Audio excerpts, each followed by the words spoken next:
Welcome to a Tuesday night edition of the Crash the Pond podcast. And for everyone that was listening last week, you probably know at this point, but I am not being joined by Felix right now. Felix is on his sabbatical from the podcast, and we wish him well, and he will still pop in here and there. But I am joined by the wonderful Patrick Present, the one from the hockey news, the one that covers the game, the one that gives you breakdowns of every single game in a much different manner than I do, in a much more eloquent manner, in a much more X's and O's manner, in a manner that some may say actually means he watches the game versus some may say I don't watch the game, based upon some feedback I've seen. And yeah, so welcome, Patrick. Welcome to the show. I really appreciate you jumping in for Felix and helping me out here. Well, I'm happy to be here and filling in for Felix while he's away. I'll just say that for everyone who's wondering, Jake does watch the games. Thank you. I like making the jokes. Yeah, he does so while being a double dad, as Felix calls him, which is tough to do. So, Thank you. Props to Jake. He pays attention. Hey, you have a kid also. You deserve credit for that. One kid, two kid, it's all in the same boat at this point, right? Yeah, but we just come at it from different angles, and yep. that's well, and I think analyze the game. I think that's going to be a lot of fun with this episode, because I think when we dive into these games, which we'll get to, I think it's going to be fun kind of looking at the numbers. I've got a bunch of things lined up because I finally was able to put out an article today breaking down each game from the analytics side of things. And so I think combining that with kind of your kind of more systems breakdown, I think it's going to be interesting from kind of looking at inputs versus outputs and kind of what you're seeing versus what I'm seeing. And I think it's going to be fun. But before we get into that, I want to make mention of something. Victory Plus has reached out to me and Felix and would like us to mention, and are sponsoring this a little bit, their $10 million game that they are, $10 million streak campaign that they currently have going on. And it is something where if you go to victoryplus.com/streaks or open up the app, you can make picks on their website. And it is something that is completely free for you to do. All you have to do is for each game day, on the game day, all you have to do is go ahead and pick the player that is going to score the last goal of the game for the Ducks.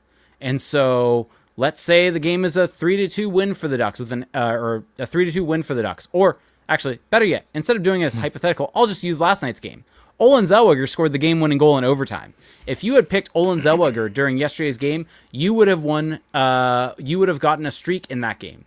If you are able to get multiple games in a row, you get a streak of various different levels, and each level gets you a very different prize. So a streak of 2 or more gets you a prize. I believe it's a $50 gift card. Go to victoryplus.com for the exact details on every single one. But I believe if you get 10 in a row, they will give you $10 million. So if you get 10 straight from that, you get to that point. And the way that it works, though, is you make those picks. If you get one wrong, and let's just say you've had a streak of 2, you get one wrong, you go back down to 0, you work your way back up. If you've already accounted for a streak of 2, you don't get to reclaim the prize. But here's what the prizes include: gift cards ranging from $50,000 to $10,000, a new car, $50,000, $100,000, $200,000, $300,000, and $10 million.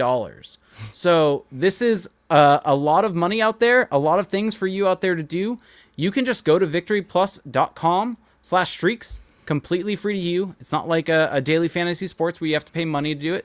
Completely free from Victory Plus. And so what we're going to do here is Felix and I, even though he's not here, him and I are partaking in this. You're going to see it on socials. We are trying to pick our players for this. And him and I are going to have a little friendly competition to see who can get the longest streak out of this. Patrick, if you want to go on this, you can. I can make note of your picks if you would like. I will not put yours on socials because you are not going to be a part of this in the way we are and being held to it. But I will make note of it if you want me to keep track for the podcast purposes as we go through it. I do. This is right up my alley. I love this kind of stuff. Perfect. So we're just going to do the 3 games for this upcoming week. There should be a podcast out before the game against Vancouver. So this is simply going to be for the Bruins, the Senators, and the Golden Knights game. And so obviously we are assuming, because you can't pick no one, that the Ducks are not going to get shut out in any of these games. But my picks, or let's just do this. We'll do each game individually. I'll give out my pick. I'll give out Felix's. And then Patrick, I will let you give out yours.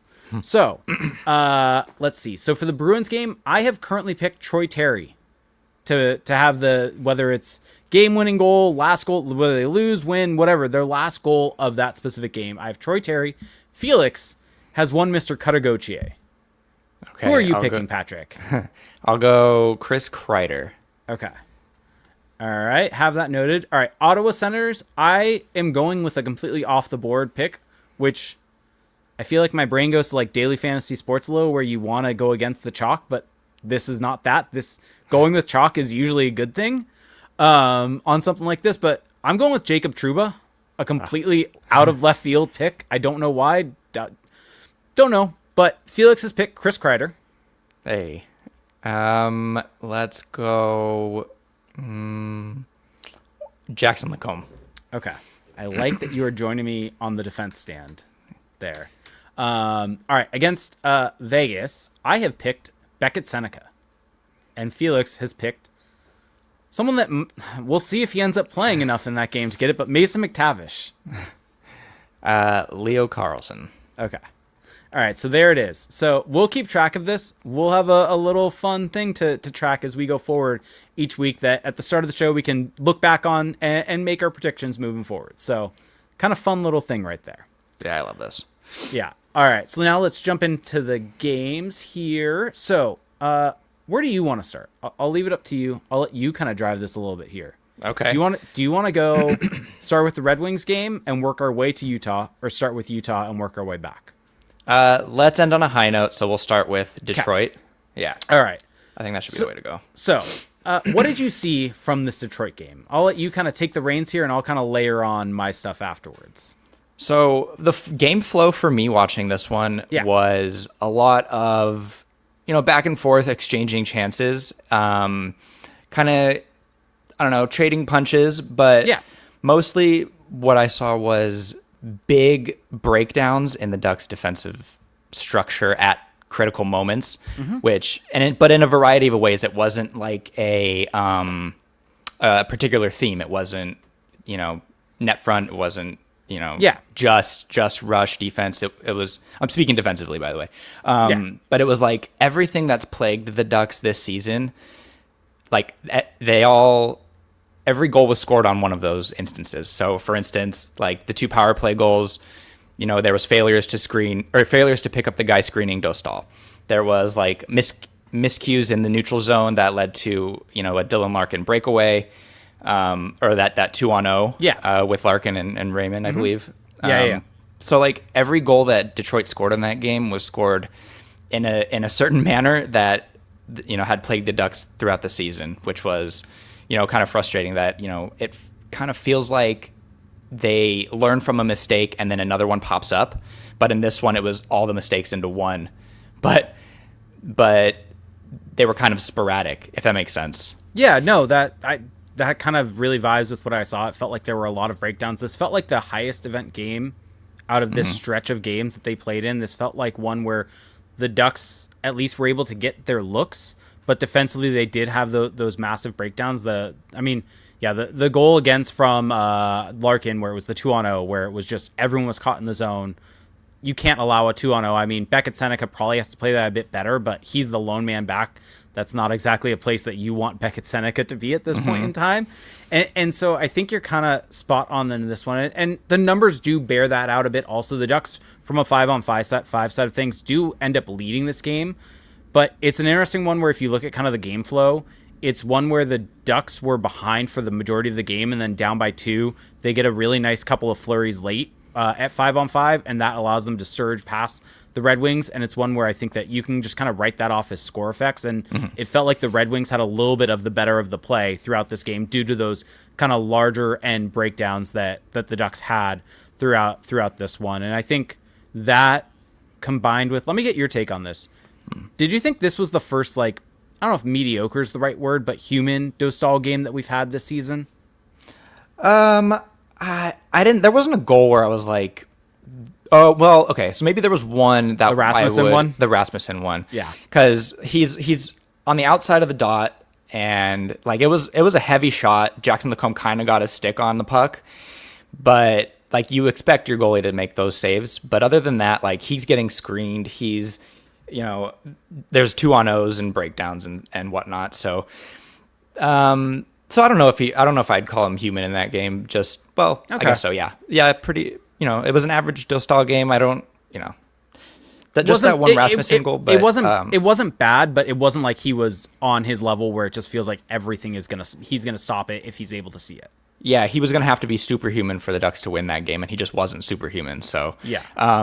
But yeah, that Rasmussen goal again, it was like, Trouba misplayed a pinch in the neutral zone, and Lacombe tried to cover for him and couldn't, he reaches with his stick instead of trying to, maybe go through Rasmussen's hands and play his body. And that's just one of those things where, it's one of those minor details, but it ended up in the back of the net. So, yeah, I guess we've focused a bit on the bad. I mean, they lost this game, so definitely one to focus on. What was a good from this game, I guess, for you? I liked the chances that they were getting. I thought they were aggressive when they needed to be, and it's just one of those things where they played well, but then there's just that one mistake that leads to a goal, and it's like it wasn't a domino effect where it's one mistake leads to another. It was just one big thing each time. So it just feels like they're coming together in there, and they kind of are getting a little more cohesive. But they were getting their chances, I thought, in this one, as opposed to the next two games that we're going to talk about. So I guess that's my positive. So I forced you to have the positive because I'm going to have two negatives here on this one that I'm going to throw in. Special teams, or not special teams, but discipline. This was, I think, the beginning of this stretch. I think the Utah game obviously will get there, but was better. But this game and the Minnesota game, the discipline was just so bad. Like, you need to not take penalties in these games. And I think against Minnesota we'll get there, but they were lucky, or not lucky, but the penalty kill was good, so they were fortunate they didn't allow those goals. But they weren't so fortunate in this one. They allowed two power play goals against, and they lost by 2 goals. I mean, with an empty netter, so 6-3. But still, they lost in like removing the empty net goal by 2 goals. Like, that is the difference. If you do not take those penalties, if you don't kind of put yourself in those positions, you're just in such a better spot. Mason McTavish just really has gotten the itch of taking these penalties. I mean, I think he took 3 overall in this game, if I'm looking at it correctly, with one of them being offsetting. And it's just, you need to be smarter than that from that side of it. And the other negative, and this is kind of, I think, going to be a trend over these 3 games, is I thought Leo Carlsson has largely looked a bit ineffective. And I think I think teams are defending him a bit differently. I think teams are really pressuring him on zone entries. They're keeping the gaps tighter. Felix mentioned this on our Patreon episode over the weekend, but there's also a lot more back pressure from an additional skater on him. And I think on last week's episode, maybe it was the Patreon, Felix had mentioned something along the lines of kind of Carlson's been great, but he is in some ways one-dimensional right now, generating a ton off the rush, not as much on in-zone offense. And it feels like teams are noticing that and targeting that. And it feels like that's led to him, I don't know if struggling is the right word, but teams are finding ways to shut him down a bit more. I don't know if you kind of agree or disagree with that in this Detroit game and kind of moving forward. So I do agree. I think that's an astute observation, especially, I would say, the back pressure aspect of that. And I noticed that as well. Teams are, I don't know if the book is getting out about the Ducks, or if teams are just going to work in the film room, which is typical. We're almost 20 games into the year. Yeah. So that note is particularly interesting, especially with, because in the Colorado game and this game, the Detroit game, they matched up their top lines against Carlson's line, and there's a lot of speed on those top lines. So they are back checking through the middle and smartly to kind of take away any trailers or any defensemen that jump up into the play or things like that. And they, I feel like the teams that the Ducks have been playing of late, they've defended them really well in zone as well, to where even if Carlsson gets a shot off the rush or something, or they make a good play, but a puck goes to the corner at some point, they're so quick to get on it and get the pucks back out of the zone, so that the Ducks have had trouble kind of establishing those cycle chances even. Yeah. Yep. Agreed. Anything else on the Detroit game that you want to bring up? What did you think of John Gibson in this one as he played 2 periods? I mean, typically pay attention to the opposing goaltenders, so I don't Fair know. enough. He was fine. I only bring that up because it's John Gibson. Yeah. All right. Moving on to the Minnesota game. You want to start this off again? Give me some of your observations. You have the breakdown article that you put out, so I'll kind of let you take the lead here. Yeah, so this one, again, so they matched the Matt Boldy line against Carlson's line, and again, they, as a team, Minnesota defended them really well, and a tough time generating offense, but defensively I thought was much better. Mm-hmm. The last two games, the Minnesota and the Utah game, we'll get to later, I'm sure, obviously. Yeah. But the Ducks really, made sure to not kind of make those catastrophic errors, especially against regroups in the neutral zone and on entry and things like that. So I thought that was a huge improvement, against Minnesota. And the one goal that Minnesota did score in this game came because, the Ducks were caught changing. So the F2 and 3s were coming off the bench while Sennecke was the F1. And then there was just like a miscommunication after entry. Trouba kind of overplayed it, and it just ended up on Johansson's stick in the back of the net. So again, that's just one that's a little mistake that led to a goal in the back of the net. But other than that, defensively, really solid. Yeah, and the numbers completely kind of...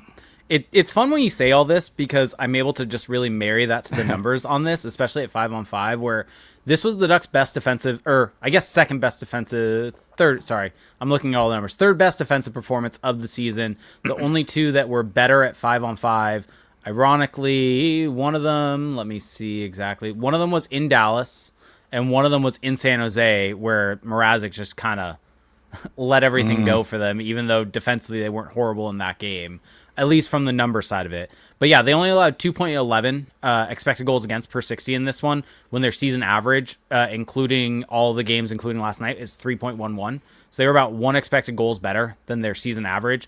The issue is kind of exactly like what you said. Offensively, they were at 1.93 expected goals for per 60, and their average on the season is 2.94. So it was about one expected goals lower, both offensively and defensively, than kind of how they've played all season, which kind of matches to the eye test side of this, because I think you spoke about it greatly, but there wasn't a whole lot in this game. The Ducks really shut it down, I think, well defensively, but I think Minnesota really did a good job of neutralizing the Ducks offense, and the Ducks really weren't able to do a whole lot offensively either.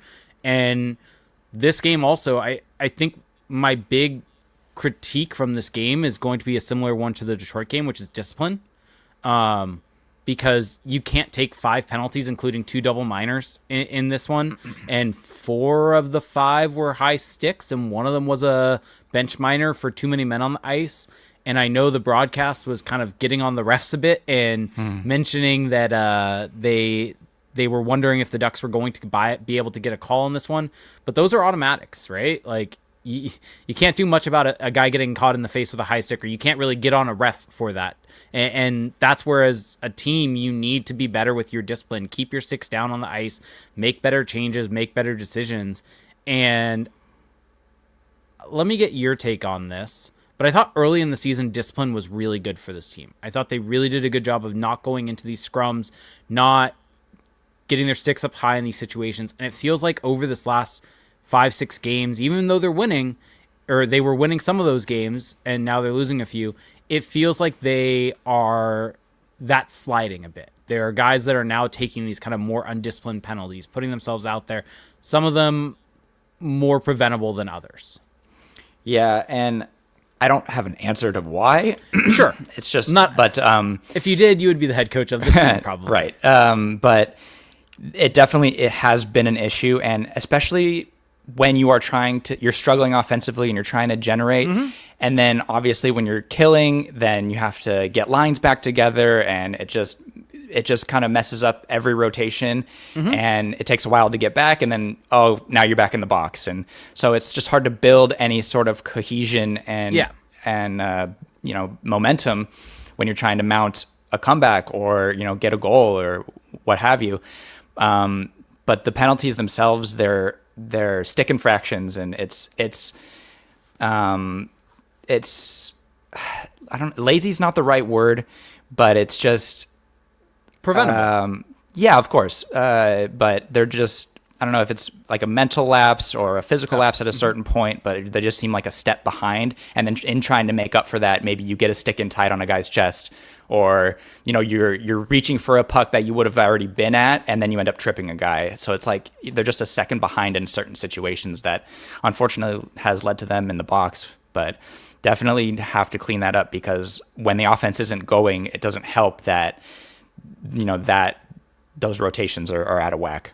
Yeah, and I mean, to their credit, at least in this one, the penalty kill I thought was good in this game specifically. This was probably one of their best pieces of penalty killing throughout the entire season. But on that, you're right. Absolutely, the penalty kill was really great, and where in Detroit they were maybe a little aggressive when they didn't need to be. It was like they really measured those second pressures, the ones that spark those 2-on-1s the other way, or the ones that finally kill a play on the boards or whatever. They were smarter with those second pressures, to where they kind of read the possession and read where the battle, how the battle was ensuing, and kind of remained in their diamond, and we're in a little better position to defend. Let me ask you this, because this is something I've noticed a bit in the numbers, and something I've started. I think the Avalanche game was the first one where it was really, really noticeable for me. This is a sidebar from this conversation, but that's part of the fun of this.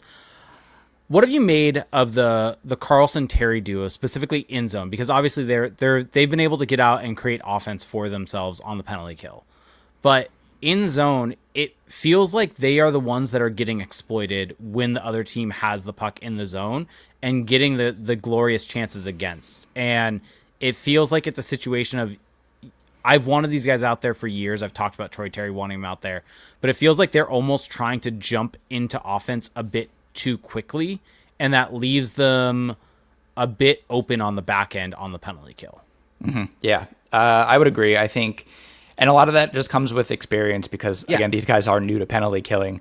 But yeah, they have, and I think if the trajectory stays the same, I think they're kind of learning that from these last two games at least, where like I said, those, if Carlson is in a battle on the boards because a guy has his has his back to the middle and is engaged in a battle, then Terry's reading if he should help out or not. And I think just those little details, and if he misses on a read, then it's then you're outnumbered 3-on-1 instead of a 5-on-4. So I think you're right. I think they were jumping a little bit and kind of erring on the side of offense and trying to kind of manufacture those turnovers instead of kind of letting the play kind of develop organically and read them organically. Yeah. Which I feel like is kind of what you need on the penalty kill. So to get back to this game, though, the only thing I want to add is kind of exactly what you had said about kind of the flow of the game being chopped up from these, because even if the penalty kill is good in this game, they were on the kill for 14 minutes. That's 14 minutes that you aren't at 5-on-5. That's 14 minutes that you're not, even though the Ducks have been good at generating offense from the penalty kill, it's never going to be as good as when you're at 5-on-5. And so it's a situation where that you just can't have that happen in these games. And to me, I look at this game, and that is one of the bigger differences in this game, just how much they put themselves behind the 8 ball with those decisions. I mean, yeah. I mean, you said it perfectly. I don't have anything to add to that. No, you're fine. All right, let's move on to the fun one. The last game of these three, the one where the Ducks actually won the game, and so this will be a fun one to talk about. The game against the Utah Mammoth. The first game for the Anaheim Ducks versus the Utah Mammoth. Whoa. Yeah. Wow, that hit me right now as I was thinking it through. What'd you make of this game? So a lot, kind of very similar to the Utah or the Minnesota game, where super low event. The Mammoth did a great job of kind of killing those plays and kind of igniting those breakouts to where the Ducks really struggled to generate any sort of cycle, especially there was maybe one sequence early, but yeah, it was mostly dominated by Utah's in-zone offense.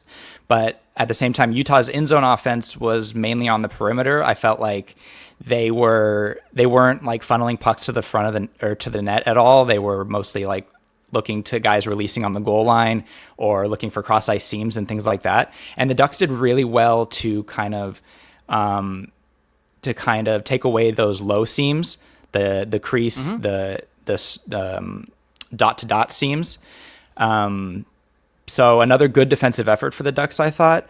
Let me jump in and ask you a question on that. Yeah, because this is something I've been going back and forth in my own head for this game specifically, because spot on there I agree with everything you said. Like, that's what I saw also. It was really, really noticeable how much Utah was just not wanting to just fire the puck, that they were always looking for a cross ice pass, something that honestly impressive to me, that there's a team with that much structure that's not doing that.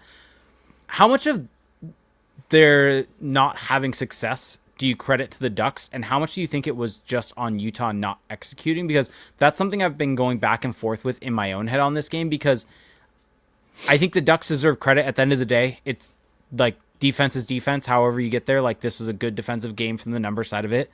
But it felt like Utah just wasn't executing. It felt like the passes just weren't in the right spot for them to take shots, and it felt like they just weren't forcing those shots.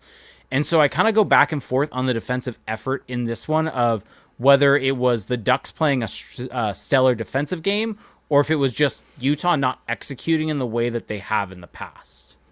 Little column A, little column B. Yeah. I think because there were instances where Utah would generate these elongated cycles and have the Ducks on their heels and tired, and then they would like try a pass like through the top of the crease, and then Jacob Trouba would get a stick on it. Yeah, and the Ducks were able to get the puck out, but the things that have been led to goals against the Ducks this season, plaguing the Ducks, has been a lot of net front stuff.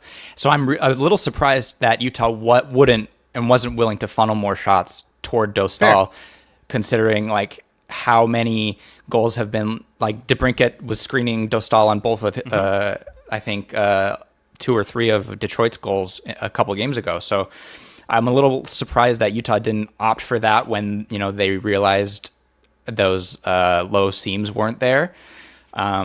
So that's why it's a little column A, little column B, where the Ducks were doing their jobs, and you can only defend what the offense is giving you. But if I were Utah, I would have been like, okay, well, let's start getting some more bodies to the net here. Yeah, that's completely fair. I guess the other thing in this game, I thought they got out in the rush a decent amount, but it felt like the execution out in the rush was really poor in this game. Like, it felt like Utah did a decent job of getting sticks on puck to stop those plays from happening. The Ducks obviously had a goal from Jackson Lacombe in this one from a really nice rush play, but it felt like overall, like, they didn't get out in the rush as much as they have in the past, but it felt like the execution out there was really poor for this game from getting out in the rush overall. I don't know yeah, and a lot of that is just maybe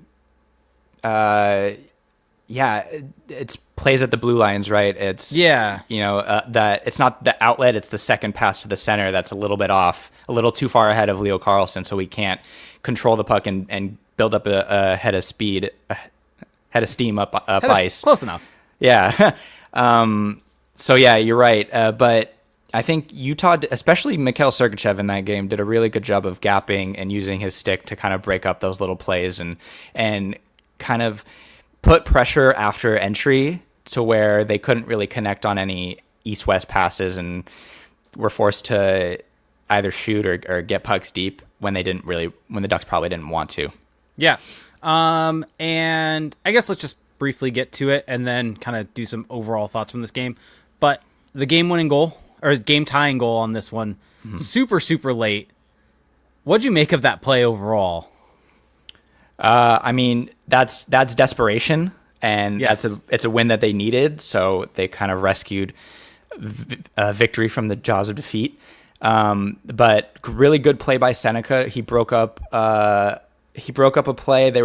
Utah was trying to chip a puck out. He broke it up, and then made a nice little feed to Cutter Gauthier, who got a quick shot off, and then the advantages of having an extra guy, Terry and Kreider outnumber Utah down low and bang home a rebound. So that's encouraging sign to see the kind of gutsy effort down the stretch there to pull out a late tying goal. Yeah. The Sennecke play to pull it off the wall, I think was. There's a lot there on that play, but I think that to me was the most impressive part of that entire sequence. Was just kind of scrum against the wall, somehow pull it off there, and feed it to Gauthier, who's able to fire it to the net, ends up hitting Kreider, and then ends up going in from Terry. But that Sennecke play is what makes it happen. Like, without that play, the puck is probably stuck on the wall, probably ends up killing the game at that point, and Utah ends up getting out there with the win. And because of that, and I guess we'll get to this also after overtime, but Senneke's looked really, really good. And then in overtime, I think Alex Killorn deserves a lot of credit on this play. He's not someone that I think is getting any of the hype, because Beckett Sennecke obviously makes a ridiculous play to sell that shot there and gets Vejmelka to push out high, makes the read, and I think and passes it to Zellweger, who buries it. But I mean, the fact that Alex Killorn there, he seemed tired on that play, and the gap was in an interesting spot for the Utah defenseman, and instead of just dumping it in, which granted you don't really ever want to dump it in 3-on-3, but I think the way that he handled that play to really slow down and not pressure and hold up to really not allow the gap to tighten up from the Utah defenseman, that kind of sets that whole play up, right?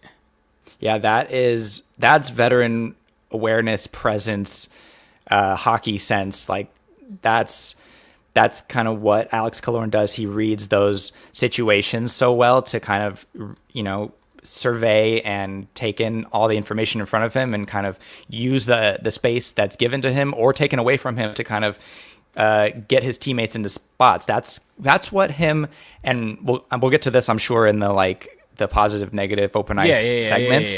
But him and Strome do that so well, where they just read what's given to them and then put their teammates in positions to succeed. And I think both of them, Strome since his return and Alex Killorn, this whole season really haven't gotten enough credit for those little details that they bring on a shift-by-shift, game-by-game basis. Yeah, and I mean, on that play, the game-winning goal, though, Beckett Sennecke deserves so much credit there for selling that shot. And Felix and I were texting a bit today and talking today. He wanted me to make sure I said this on the podcast, put this out there for his words, that he thinks that Beckett Sennecke is the most skilled player on this team right now. That isn't as crazy as it sounds. I mean, because your brain goes, well, there's Leo Carlsson's on the team. Well, Olin Zellweger's on the team, but he just does it in a different way, Sennecke. It's just so natural, and he's so screwy almost, and it's so hard to defend because he doesn't know what he's going to do. So you don't know what he's going to do. And he can put pucks in your feet, and he can put pucks in his own feet, and he comes away from any kind of battle with it. And he's really learning how to translate, those aspects that made him so special in juniors. And he's really translating that into the NHL quicker than we all thought. His development this season has been crazy. I think that we were critical. I don't know if you were as critical as Felix and I were of his play early on. I think you were maybe a bit more partial to his play. Yeah, I was rosier on it.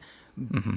But he has improved vastly in this last 5-10 games, where he is at now is where I would have expected him maybe a year from now. Like, the steps he has taken in his game is crazy. Yeah, and I didn't.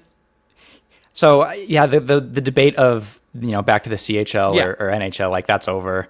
But yeah, it's just impressive how quickly he's kind of picked up the especially the puck management things, but the how to engage in battles and how to save a play or save your body in certain situations, and kind of when to move pucks and when to hold on to pucks. And it's really it was a quick learning curve, man. I did not expect that. Yeah, and I'm going to give a shout out to our good friends Chubbs, who said Dolph and Patty P go together. He gave a super chat like lamb and tuna fish. Okay. Just another amazing pod from the best in the business, CTP. Woo, keep crushing it, dude. Thank you so much, Chubbs. That's a Big Daddy reference. The Rob Schneider character. He puts together like weird. I forgot about that completely. That is a great shout by Chubbs. A great shout by you. That is also a great movie. But Yeah, Lou's now chiming in saying that's a Big Daddy reference. Shame me. That's fine. Shame me for that. To get back to to get back to this game though, I want to give a special shout out to someone that I have not talked that much about this season, and I have not given a lot of credit to this season. I thought Drew Hellison was outstanding in this game. I thought he was great specifically at killing rushes from Utah. I thought there were multiple occasions where Utah tried to enter the zone, and through his gap control, he was able to pin guys to the board quick and just kill the play right there. And I thought that that was something we haven't necessarily seen from him entirely this season. And it felt like he was stepping up just at completely the right time and was just, I thought, immense for this team throughout this game in terms of having a good defensive effort. Yeah, he's a guy who is never going to be like really flashy or put up monster points. But yeah, again, little things like the Anaheim's first goal, he realizes that Sergachev's going to shoot and he's got no one to cover. So all he does is like he gets a stick on the puck that, sends Lacombe and three other Ducks on an odd man, 4-on-3 rush. And obviously Strome and Lacombe hook up for that goal on the other end of the ice. But that all starts with Hellison realizing that, he can get a stick on this puck from Sergachev and kind of, ignite that breakout. Yep. All right. Anything else from this game before we move on? I wanted to talk a little bit, if you don't mind, about the return of Ryan Strome. I don't think, because he returned in the Detroit game, I believe. He did. Right? Do you want to talk about it in this game or save that for the good, the bad, and the open ice? Because I also have that in my good. Well, and Radko. Oh, there you go. Good just point. To kind of housekeeping. Yep. The Ducks did get Radko Gudas back in the Utah game. They got Strome back in the Detroit game. So Lions are kind of, they have a true top 9 now, it seems like. And, Gudas's insertion put Minchikov on the outskirts now here. So what did you make of, I guess, that decision, Minchikov coming out for Gudas? That's what I made of that decision. No, it's tough because I think it's pretty easy to say that Pavel Minchikov has probably been the worst defenseman out of the group so far this season, out of the 6 defensemen that we're playing. Ian Moore has really solidified himself and become, I have this in my good, but he's just continued to be really, really good for this team. He continues to impress. Felix keeps beating the drum that he's the best defenseman on this team, just straight up. And I don't know if I'm there yet necessarily, but he is certainly really, really good and should not come out of the lineup. I think the question for me was whether you wanted Drew Hellison in the lineup or whether you wanted Pavel Minchikov. And I think having seen how that game played out, having Drew Hellison in the lineup over Minchikov was the right call.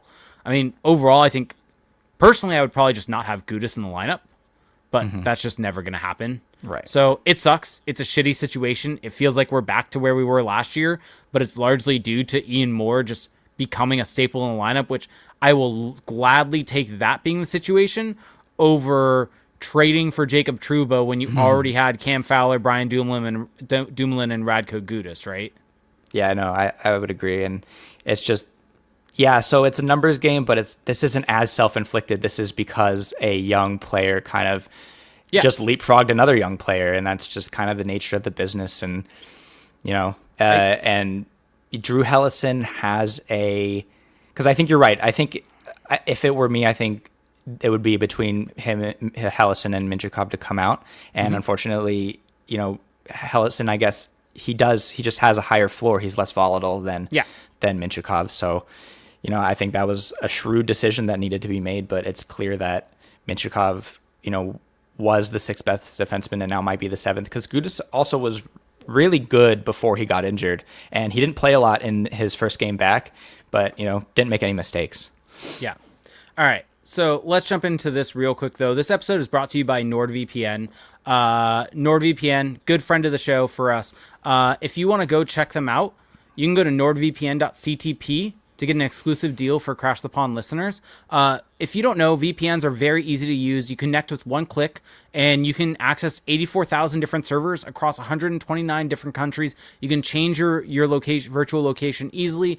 NordVPN is one of the absolute fastest VPNs out there, has amazing speeds, and it can be used on up to 10 different devices. And if you're a sports fan out there, which everyone listening to this is a sports fan, if you're listening to a hockey podcast, going into the numbers, doing the X's and O's dives that Patrick is doing on this one, you can safely access your favorite streams and other content from home no matter where you go. You can easily switch your virtual location to access apps and websites in other countries, get access to social media and other services not available due to censorship. And it also really greatly helps with cybersecurity.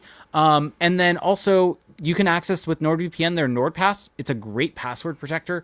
It's something, full disclosure, I was using prior to this partnership that we have had with them. And so I really, really like NordPass. It's something where you can keep all your passwords in a very, very secure manner, and it will keep them all for you. You can come up with very extensive and difficult passwords to remember, where it will fill it in for you, and you can access it on your phone, have it autofill. It is very, very simple and easy to use. So you can get an exclusive NordVPN deal by going to nordvpn.com/CTP. It's risk-free with Nord's 30-day money-back guarantee. That link will also be in the episode description. All right, jumping back real quick for housekeeping notes. Mikael Granlund came back in the Detroit game and then promptly was out for Minnesota and also for the Utah game. And with Radko Gudas coming back, they sent down Sam Colangelo. So I don't know if you want to add anything to that or just kind of move on to our good, the bad, and open ice. I think that there's nothing to really add there. All right, so the good. I'll go, then you go. How about that? Yep, let's do it. So my good, Ian Moore continues to impress. Not really much more to add because we already talked about it, but he's just looked so calm, so poised. His puck moving ability, his skating ability, he's just really continued to shine. And against Utah being put on his left side, I believe the broadcast mentioned that when he was at Harvard, he actually played his offside because of how many righties they had. So this is not something that's out of the ordinary for him, but he is someone that I was excited for when the Ducks drafted him as he's developed, and he has just surpassed even what I thought. Yeah, so impressive. His skating is great. I want to see, I mean, it's tough to take ice time away from anyone right now, but he's not averaging that, Yeah. His TOI is kind of low, around 15, I want to say. So I'd like to see him a little bit more, but just when he's on the ice, he is so impactful. Every zone, every situation. And yeah, playing his offside, he had one little fumble at the blue line. He kind of had a tough decision to make on whether to pull it to his forehand or just try to shovel it backhand. And that's kind of what you're going to run into when you're playing your offside. But then there was another play earlier in the game where he activates. And, this season when a forward's coming up toward the blue line with the puck, the defenseman kind of activates to the middle and trying to crashes the net. He's on the offside. He gets to do that on his forehand now. So it kind of gives him a benefit of picking a puck up on his forehand. So that's kind of a cool, thing I liked about, because I was a defenseman growing up and I always liked playing my offside. So I love those angles that then benefits you get from playing your offside. Okay. I'll let you go now. Well, we talked about him earlier, but Beckett Sennecke, I think, has just, he's impressed, but the way he's reading plays, and now we said that earlier that Mason McTavish was the driver of that line. I think Sennecke is now clearly the driver of that line. He is, doing the things, again, that make him special, but breaking up plays and reading, defensive or attacking structures and kind of being an impactful defensive player now. I think I love that progression from him as well. Yeah, I think the offense has been there. I think one of the things earlier on in the season was he was just giving the puck up on the boards very, very easily. And it feels like he's making smarter decisions in the offensive zone with the puck if a play is not there. And then I think you're spot on. Defensively, he's just reading the play a lot better in his own zone and is not making... he still is prone to some bad turnovers here and there. I think in Detroit... maybe it was Detroit, maybe it was Colorado. I can't remember. Maybe it was the Colorado game where he just gave the puck up. Yep, definitely Colorado. Now I'm remembering it was to Lehkonen and just gave it up at his own blue line, led to a chance going back the other way. But I think earlier in the season, I was very concerned because it felt like it was continually happening. and now it feels like it's not happening as much. Let me ask you this, speaking of Beckett Sennecke. Does this happen? Does this development for him happen if Ryan Strome does not get hurt? Does this happen with him on the fourth line? Because that was my hang up with him making the team the whole time, was playing with Poehling and Johnston. And I don't think that so. was not like that was just not going to be good for him. Right, because if you put him on an energy fourth line, it's a lot of just forechecking and it's not a lot of puck possession. And now he gets to learn how to kind of engage with the puck. So like he would lose pucks because he would try to protect them from 6'5" defensemen, and he can't do it like you can in juniors. So he gets knocked off the pucks. Well, now he's moving his feet to kind of evade those defenders, and he's kind of using his edges and things like that or moving pucks quicker, in the offensive zone. And you don't get to do that when you're on a line, no offense to those guys with Poehling and Johnson, who, they're there to just, get bodies on bodies and to get pucks to the net. And so puck possession really isn't, a staple of their game. And I don't think Sennecke would have thrived the way that he is now. Yeah. Yep. One of those where the injury sucks for Strome, but Sennecke got an opportunity and is better off as a result of that. All right. A good that I have is the defensive numbers improve.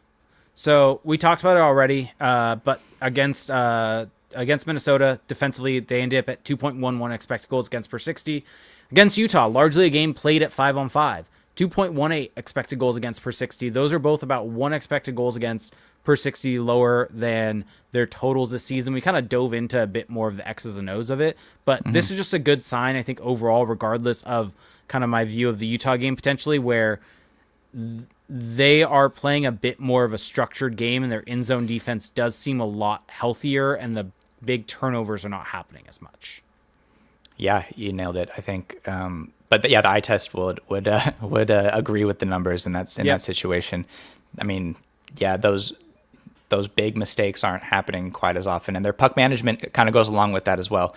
They're not, turning pucks over at, the blue lines are the killers, right? Offensive blue line, defensive blue line. You turn pucks over there, you're screwed. So they're kind of taking care of the puck a little more in those areas.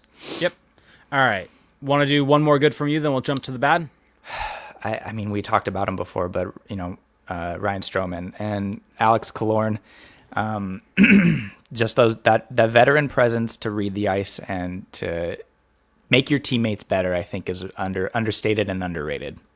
Yeah, I think Ryan Strome, since returning, I think he's looked fantastic. I think he's looked the most effective that he has during his Ducks tenure in this little stretch. I think his vision has really shown.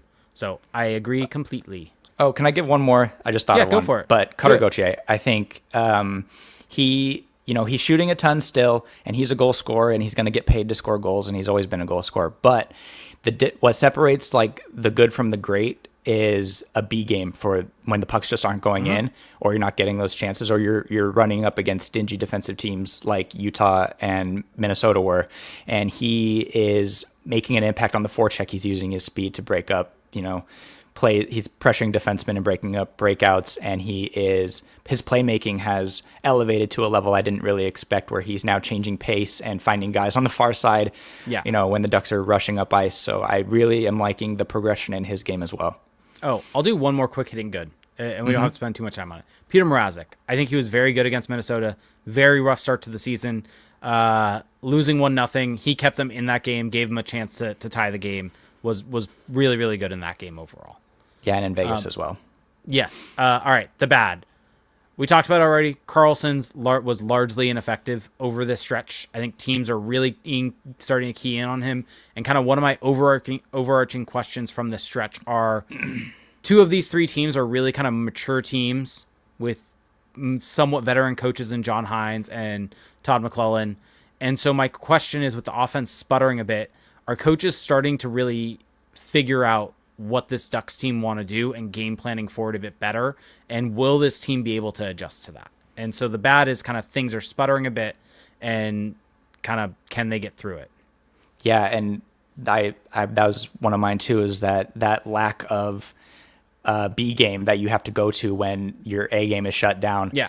They're matching up top line against top line on the road, and Yeah, they just have to find varied ways to attack now, and can they do it? We'll have to see. But yeah, it's all about adjustments at this point Yep. because like the book is out a little bit. It feels like, right?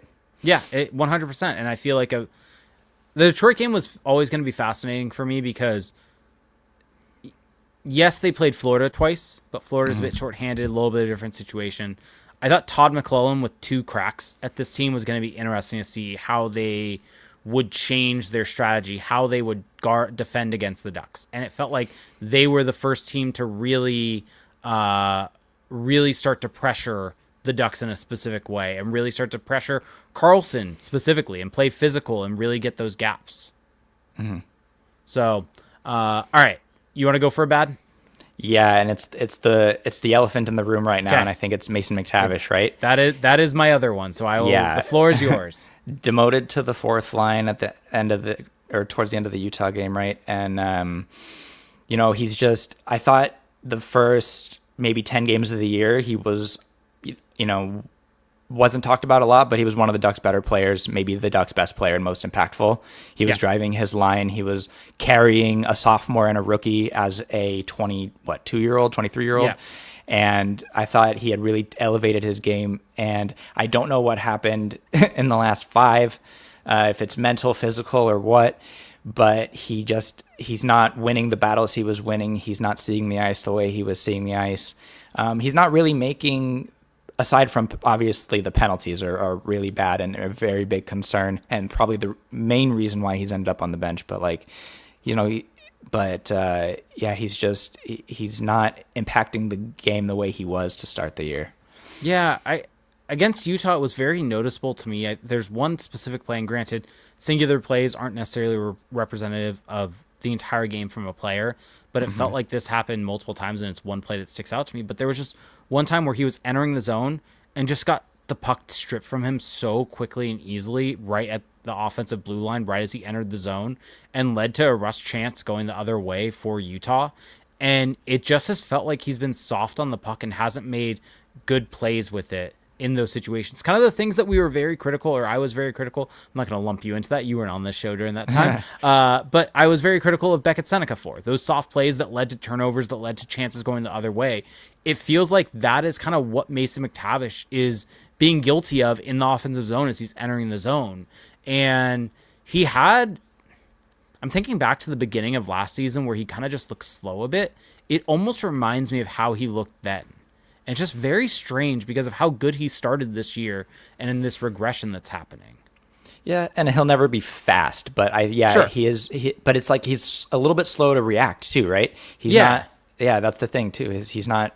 That's very un-Mason McTavish to just get knocked off a puck and to not battle back for it. That's his thing. Is he might get in a battle and get knocked off a puck, but he's right back in the play, and that's why he has a high motor, right? But yeah, he's just very un-Mason McTavish to lose those battles. It's also strange because I feel like his puck protection is typically so strong when he's just off the boards, and is someone that is very difficult to get the puck off of him, and he kind of puts his leg out, his knee out, and is able to protect the puck in specific ways. And it just feels like that's not happening right now for him. It feels like in those exact situations, he's losing the puck almost every single time. And it's certainly a concern. And that's not to say this is who he's going to be, because we've seen him be better than this, but it is a concern right now. Yeah. All right. Anything else bad that you want to bring up? Because I've got a fun open ice for you.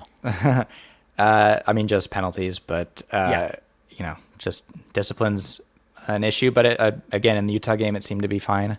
Yeah, the Utah game's an interesting one where I felt like the refs just didn't want to call anything for either side.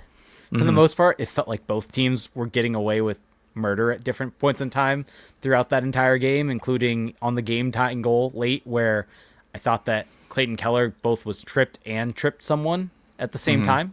And so it felt like there was a lot going on there. But, to both teams' credit, the refs set that as the standard throughout that game, and they held to it, and no team was, I thought, really put at a disadvantage by it. Yeah. All right, open ice. This was one that popped onto my radar today as I was listening to What Chaos. They brought up that Peter Baugh tweeted out that due to the Rangers-Red Wings game over the weekend, I believe, or I don't know. Time merges right now with me being on leave. I don't know what day of the week it is. But that was a game where they did color on color. They did the red versus blue. And the NHL was so happy with it that they want teams to start exploring that a bit more.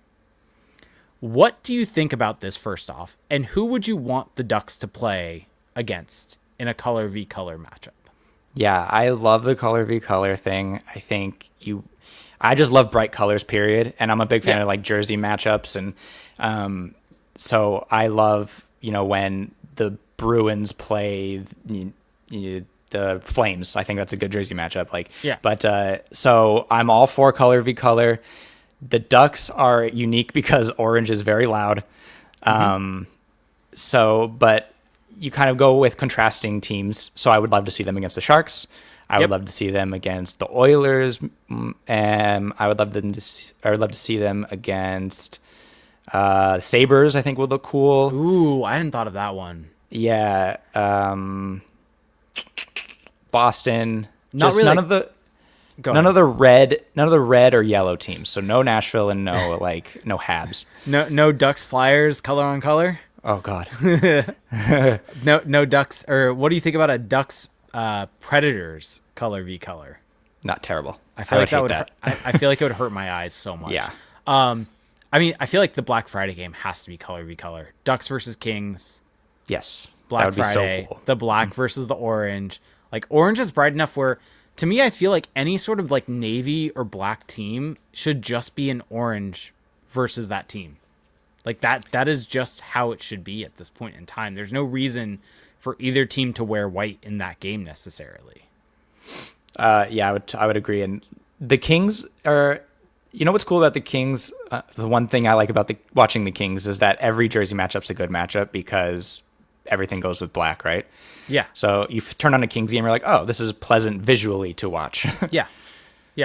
But I think that more teams should do this. I don't know if I'd want it for every single game where you could do it, but I think if you mixed it in a significant amount of times, I think it makes the white jersey actually feel more unique because you're not seeing it as much. Like I feel like it becomes clearly just, I mean, what I have largely wanted the NHL to go to is like what you see in like the Premier League or European football, which is teams have their primary jersey, and then they have their secondary jersey that's meant for clashes only.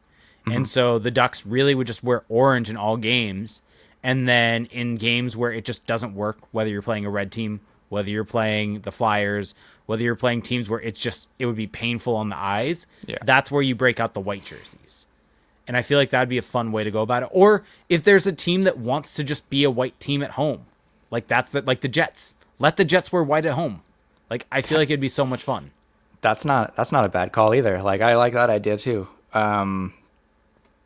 Yeah, because I like the Ducks orange getup head to toe.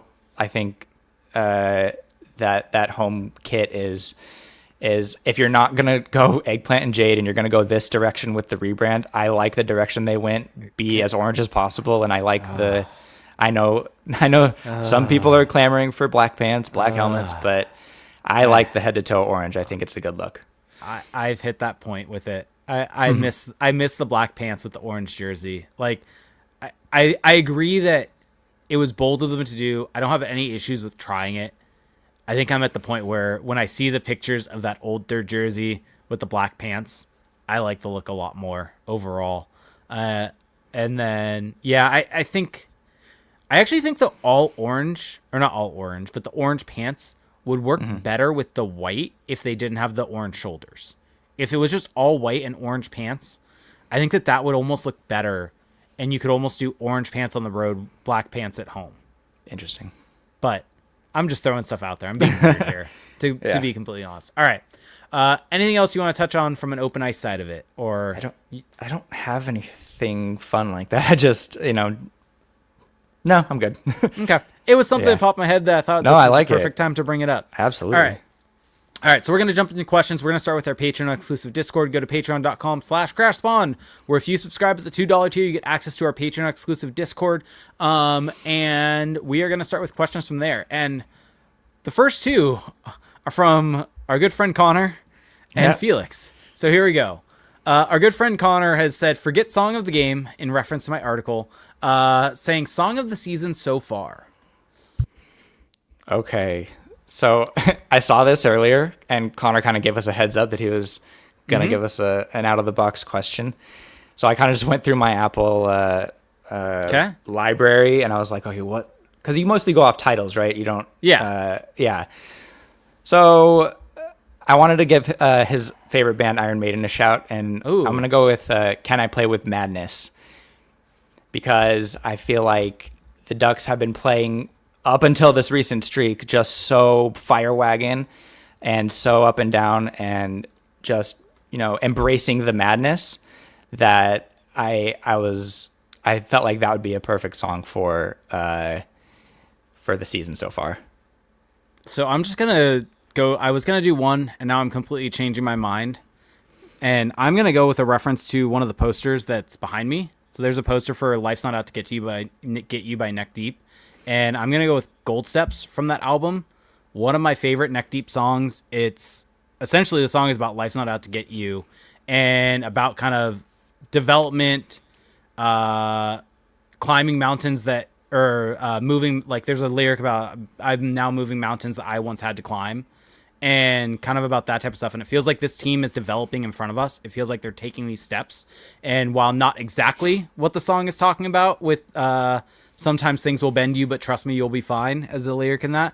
But it feels like they are starting to move forward and kind of these mountains that felt like they were there for this team in years past. It feels like this team is now starting to move them like they're nothing.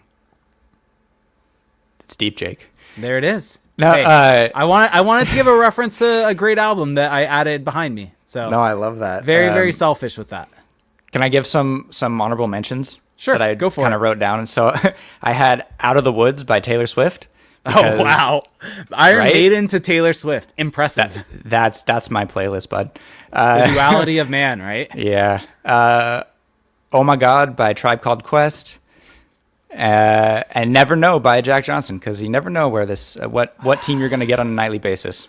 I love Jack Johnson so much. I've recently started listening to Jack Johnson again, and Brushfire Fairy Tales is just such a great album front to back. So, all right, there's the music talk for everyone out there. So, Felix said, start 4, trade 2, bench 2. So he said Drew Hellison, Ian Moore, Olin Zellweger, Tyson Hines, Pavel Minchikov, Tristan Luneau, Stian Solberg, Connor Smith. That's a lot of guys. Oh, Connor Smith or Taryn Smith? Oh, wait, Taryn Smith. I saw Smith and instantly thought Connor, but yeah, it's Taryn because 19. Okay. I mean, is Tyson Hines just the easy trade or bench? I feel like we can get that out of the way, one of those two. So for the trade, I want to get value, right? And I don't know how kind of value Hines would have. So yeah, bench Hines. Just bench. Yep. Also, that means bench Smith. Yes. I'm just playing off my kind of scenario here. Yep. And then I would start Moore. I would start Zellweger. I would start Luneau. And now it's a debate between Solberg and Hellison. Yeah. So I think I'm still a believer in Minchikov. So I would say start him, and I think you could still get a decent value from Hellison and Solberg in a trade. Did I do okay? Yeah. That is exactly where I would have gone with it. I think Pavel Minchikov, a lot of people are going to be upset at you. I'm just going to say that right now for trading Stian Solberg out of this. Oh, I know. But I think, to me, the question is whether you want to start Luneau or start Solberg. Like, to me, that is the question between those two. Which one of those you want to keep? Which one of those you want to trade? The tough part is lefty-righty, and I think Tristan Luneau has value because of being a righty in that situation. And so I would probably agree. Here's my hot take. I think Stian Solberg might have more trade value than Pavel Minchikov right now. Oh, interesting. I didn't think about that. I just think that Minchikov still has a lot of name value. He's still not too far removed as a 10th overall pick from his draft. We saw a pretty darn good rookie season from him. And then, I think a lot of his pitfalls since have been kind of hand-waved as the Cronin effect from from us, from national media maybe too. So I think he still has some name value, and I think he still has some recognition, and I think teams would still see a lot of value in adding or trading for him. I agree. The reason I think Stian Solberg has more value is not, I think, necessarily about Minchikov not having any value. I think Stian Solberg and the way he plays and making the jump to North America, I think GMs would just value him extremely highly with how he plays. That's a really good point too. That is where my take kind of comes in on that. But I agree completely. All right. Derek asked us, this is just hard hitting right now. Derek said, start bench cut. Rick Nash, Marian Gaborik, Ilya Kovalchuk. Kovalchuk's the start. Yep. And then Gaborik's 1 2 cups. So Gaborik bench and Nash cut, I guess. That's tough. That's tough because I think Nash was a better player than Gaborik. Yeah, I think you're right. I think you bench Nash and then cut Gaborik. Even though Gaborik won those 2 cups and was a big part of those Kings team, I think his high was not the same high as Rick Nash. That's a good point. All right, Lewis asked, you changed my mind. Perfect. Lewis said, we're almost to the Thanksgiving mark. Do you guys have an inkling of what this team is yet? Well, I thought they were fire wagon, all gas, no brakes until these last 2 games. Yeah, until these last 2 to 4 games, I guess. But now I don't know. Now now everything's out the window, and up is black and down is white, and we're back to square one. But I think the team is a team that is learning their systems and has a good blend of veterans and young players that can kind of get the best out of each other, and has the potential, as we've seen, to win games they're not supposed to, and to outscore their problems at times. But now they have to adjust. Yeah, so we'll see. I'm going to answer this very frankly. I have no inkling of what this team is as of this point. Like, I feel like at this point I need to see them get to like the 25 game mark before I can even have some semblance of an opinion. Like, there are some games where, like the game in Vegas, like I thought they looked absolutely fantastic. Like, that was one of their best games of the season.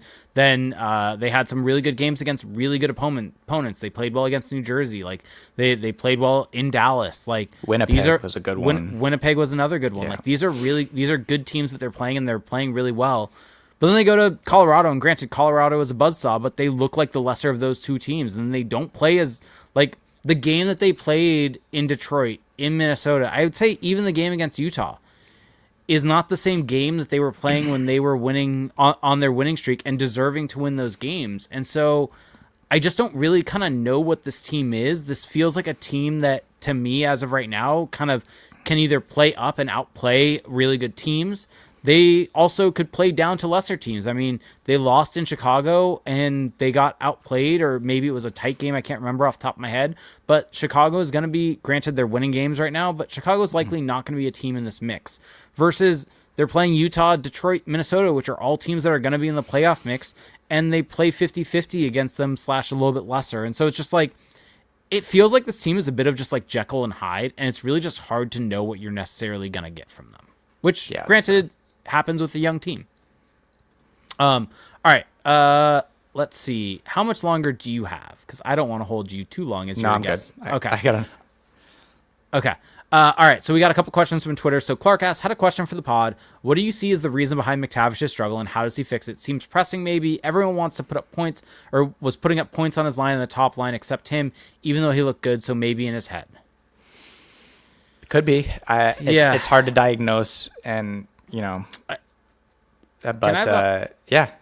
Can I have a take on this? So I think he's obviously looked worse. I think you can't doubt any of that. But I also think that in some ways that line, they were getting a lot, or defensively, I guess I should put it this way. They were not getting punished like they should have been defensively, in the sense of they were allowing a ton of chances, but just weren't getting scored on. If you look at goals against per 60 versus expected goals against per 60, and it feels like there's just been a bit of a regression to the mean defensively. And I think that maybe the goals going in against maybe has messed with him mentally a little bit. But I think that that's what that line's been for the most part. I don't know if anything's changed necessarily outside of just the goals going in. And maybe that's kind of led a little bit to hit a dip in his play. Just a theory. Maybe he's just a streaky player. Maybe there's Also something physically we don't know. Maybe it's so when I played, I would always, like, when I would get harsh criticism, I would kind of shrink. And sure, I took, when coaches and teammates would get on me, it wouldn't encourage me at all. Maybe it's a situation of quicksand. The harder you fight, the deeper you fall. And maybe he just, like, one play connects another good play, and it starts with one play. I don't know, but it could be mental in that aspect, and he could just be a streaky player. We don't know. Yep. All right, now we're going to get to questions from Twitch and YouTube. So for those of you listening on your favorite podcast services, you can find us at twitch.tv/crashthepond, where if you have Amazon Prime, you get one free Twitch Prime gaming sub each and every month, and it does help out more than you can imagine. Or if you're listening to this and you have a YouTube account, and yes, everyone listening to this show, you have a YouTube account, you have a Google account. You cannot be in the year of 2025 without having a YouTube account. And if anyone tells me they don't, I am calling you a liar. Go to youtube.com/crashthepond, where you can subscribe to the channel. You can like our videos. And if you're listening to this right now and enjoying it, please like our channel. Please go watch it on there. It does help out. So we got this question from Austin Price saying, what is the biggest weakness for the Ducks right now? Is it something they can fix in the season or need outside help, trade/free agency? Right now, the biggest weakness, I would say, is the lack of variety in their offensive attack. That's basically, I think they've, at this very moment, at least, they've shored up a little bit defensively, and now they're kind of need to find new ways to put pucks in the net. As far as, like, a long-term projection, they're, like, the roster weakness, it's tough to say, because I like the way the top six had been kind of put together and kind of been producing, and then I like the third line projection of Strome, Killorn, and Granlund, right? I think that's a really solid third line, and then that makes the fourth line pretty good as well with Nesterenko, Paling, and Vetrano. So I'd say a weakness would be another, like, shutdown defender. Like a set it and forget it, like, play killer, Jonas Brodin kind of guy.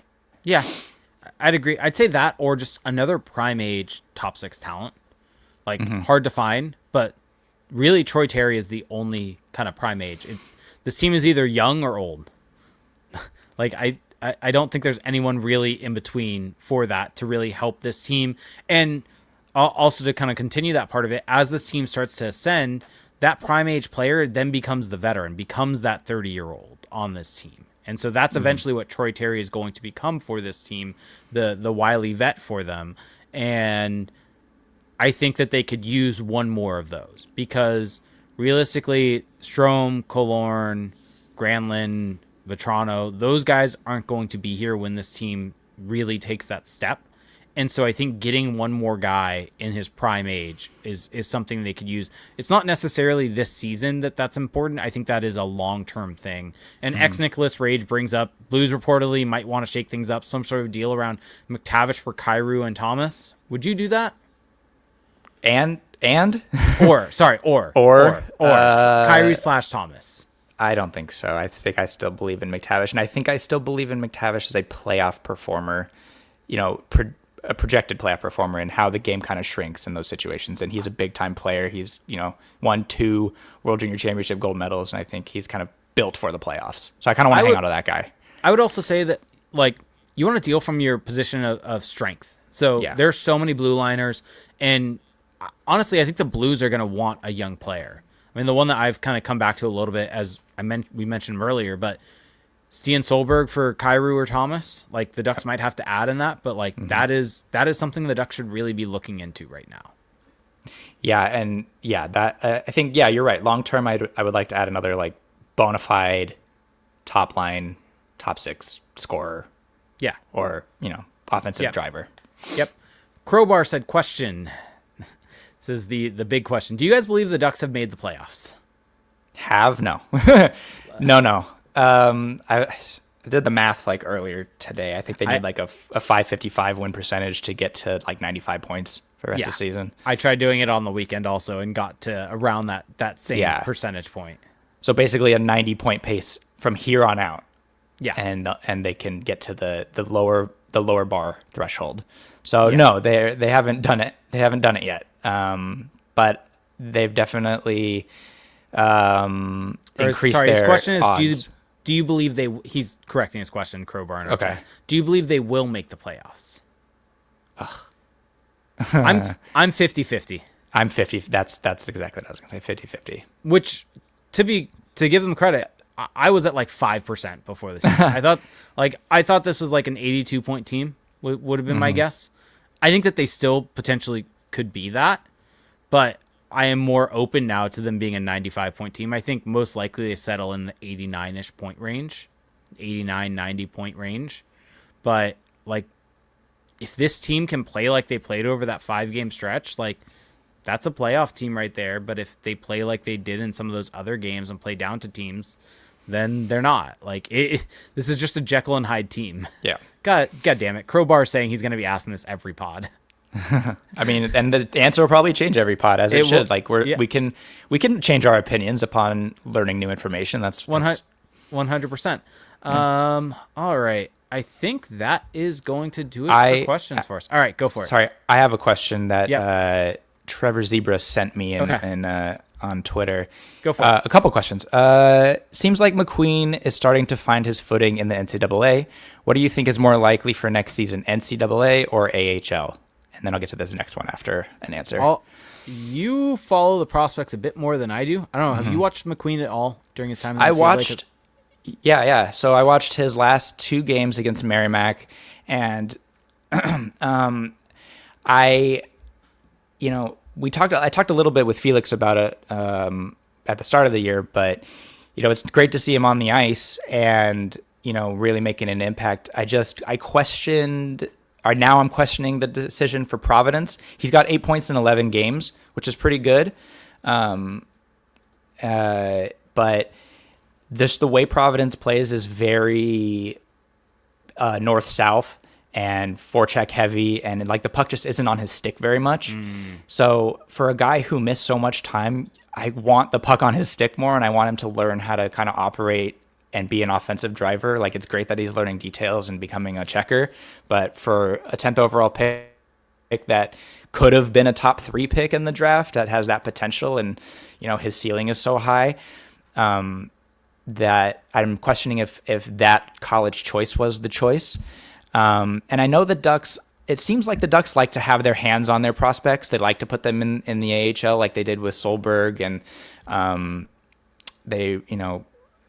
various other prospects I'm blanking on right now, but they like to have, they like to be involved in their development. So next year would be very curious, and I'm wondering if they will go with the AHL route or if they're cool with, because Verbeek did also mention that he is a project and they can take their time with his development. So maybe keep him in the NCAA for another year wouldn't be the worst. I just questioned the play style choice of Providence personally. Yeah, and for those wondering, because I was curious about this, he will be eligible for the AHL next year, even regardless of the rules, if they change the rules, because he will be 20 in October.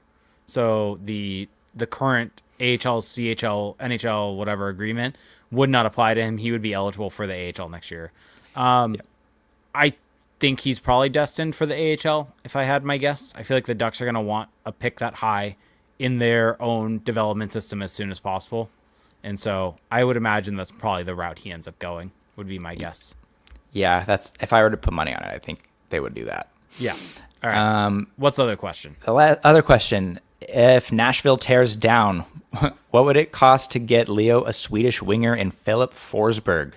Minchikov plus. All right. What's his contract? Let me look that up right now. Yeah. Phillips for Puckpedia. Let's see. He is signed to an 8-year. He is in year 4 of an 8-year contract at $8.5 million.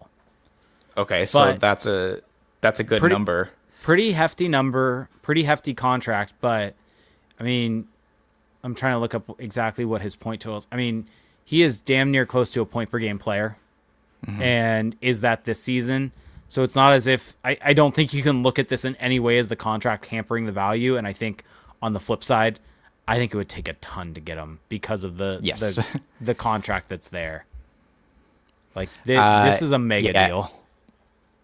Yeah, and he does have a full no move, so he would need to sign off on any said deal. But if he doesn't see, if Nashville says, "Hey Phil, we're going to tear this thing down. Do you want to be here for the long haul?" and he says, "No, thank you. Can I request a trade?" I think Anaheim, like, that's a player. He's 31, and so on the tail end of his prime, hopefully. But he's so consistent and he's so effective, and his style would theoretically work so well again next to Leo Carlsson. So I think it's a good shout. But yeah, it would take so much. I'm talking like when was the last time roster players. When's the last time we saw a trade like this with a guy with this much term that is not on like a negative value deal? Like, when's the last time that type of trade happened? I'm racking my brain because all of them are usually like towards the end of a RFA deal and right before a mega deal. Or I mean, Jack Eichel. It would be Eichel, but he had a lot of question marks. Forsberg doesn't really have question marks other than his age, I suppose. Even with the Eichel trade, what was it? What Eichel trade was a 1, a 2, Tuck, and Krebs. So and a Krebs good prospect. was a recent first round pick also. Yeah, so I think that's your bar. So maybe like 2 firsts and maybe a guy like Minchikov, I guess. That's a tough call. What was Tuck at the time of that trade? I'm trying to think because he was a good player at that time. I'm trying to remember how old he was. 24, 25, I believe. Let's see. Yeah, he was 24 at that time. 24 at that time. Hadn't actually had huge seasons. So yeah, maybe Minchikov is the equivalent of that at that time. I mean, maybe it is like Minchikov plus Luno. Oh, yeah. Right? Like plus pick, plus a 1 and a 2 probably. Yeah. Yeah. Like that. Like it's a very, very hefty deal. I think that's the price. Yeah. All right. Let's end with this. Crowbar had one. Bonus question if Patrick is up for it. Have you had a chance to see any of Lucas Pettersson? This season, no, not really. Okay. Yeah. But I will say that I do like the player. I compared him a lot to what I saw of Raquel when he was young, just like a smart, crafty offensive player who's like responsible defensively as well. He could be a good two-way guy, winger, center. But I really like Pettersson's game and his like sneaky skill. Plays the right way. Good skater. Yeah. Yep. All right. I think that's going to do it for us. So to close up shop here, thank you so much, Patrick, for coming on. Everyone out there, you will probably be seeing more of Patrick on the show. I do want to give him a shout out at the Hockey News, and also good buddy Derek, also at the Hockey News. Please go check out their articles. Go read their articles. Go support them. There was a long period of time, pretty long, couple of years, where the coverage of the team from a in the rink perspective was very, very limited. There was not a person there covering them every day. And we are very, very fortunate, Patrick, to have you, to have Derek, to have Zach there on the regular covering this team, providing information. And I think just for myself as a fan of the team, I just want to say thank you for that. I know it is a lot of time that you put in going to that rink, going to cover this team. And I know that it is probably not the most worthwhile investment of your time with what's getting given back to you, but the service that you're providing all fans is immeasurable, and you deserve a ton of credit for that, as does Derek, as does Zach. So thank you for that. Please go read his work. Yeah. Well, thank you, Jake. That's very nice. Yeah, Zach and Derek are at every practice. I don't go to as many practices because I have other life obligations, but this is more of a passion project, and I enjoy doing what I do. So thank you for that, and thank you to everyone who follows and reads.